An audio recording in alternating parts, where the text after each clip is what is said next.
এই যে আমার সোনাটা, আমার চাঁদটা, আমার বেবিটা। সোনা কি করছো? আজ তোমার দিনটা কেমন কাটলো?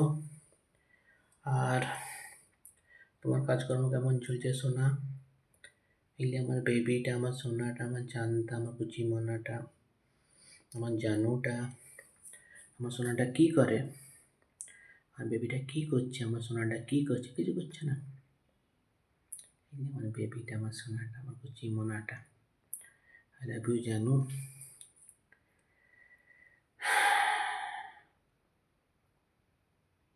রাতে মেসেজ করবো। তোমার তুমি কেমন আছো সোনা? তুমি তুমি অত রাতে ঘুম থেকে উঠে আমার মেসেজ দেখো। তোমার রাতে দিনের বেলা আলস্যি লাগে না সোনা? কাজে ঘুম পায় না? পর্যাপ্ত ঘুম হয়? তারপর যখন তুমি অত রাতে ঘুমাও তখন তোমার ঘুম হয় সোনা? সেটাই তো ভাবি, অত কষ্ট করে উঠো আবার ঘুম হয় কিনা সোনা তোমার। যাই বেবি, রাতে মেসেজ করবো। I love you. এই আমার কুচি মনাটা।